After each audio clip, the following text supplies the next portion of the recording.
the first thing I want you to know is that you literally inspire me. Like, you inspire me to pursue God even more in my own life. And the reason I know this is because I work one-on-one with Christian women just like you. Every single time I have gotten off of one of my intro calls, I literally get off the call and I'm like, oh my gosh, I love her already.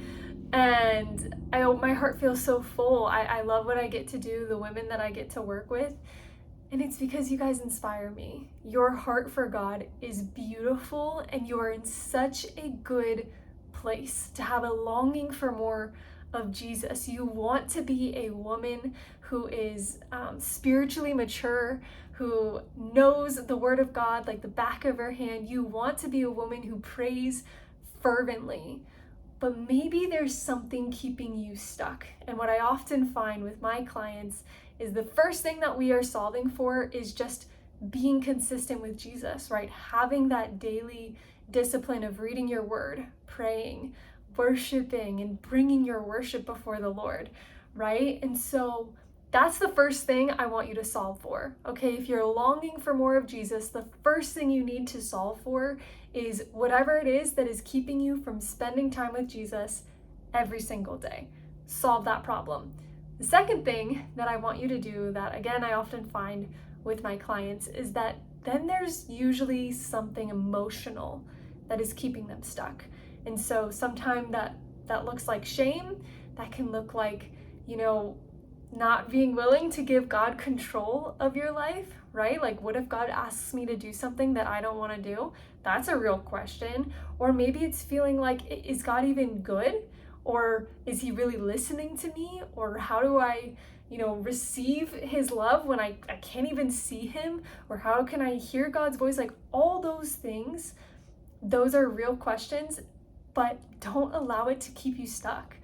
Pick the thing, like whatever is the thing that is the most difficult for you in your faith, attack that head on. And hopefully you have some spiritually mature believers in your life who can help you answer and walk through those questions. And it may take longer than you expect.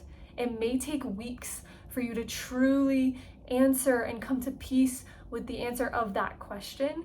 And so that's okay, but attack that head on. So solve the discipline problem first, then whatever comes up for you, identify the emotional thing that is maybe keeping you stuck. I know for me, I tend to be a little more perfectionistic, and so I tend to feel shame if I'm not doing the right things.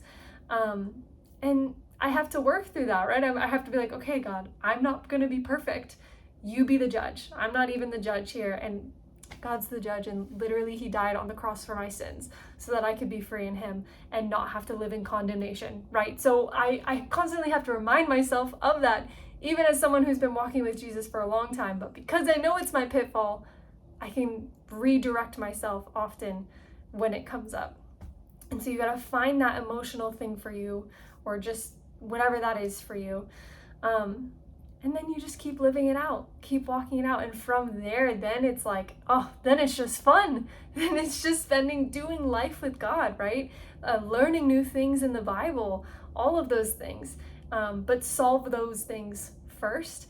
And if you want some help in just kind of getting started as a pre-step, you can definitely watch this video next. This is kind of a guided prayer and a reflection that's going to help you get even more clarity on what your next steps are. So you can watch that video next, and I'll see you over there. Bye.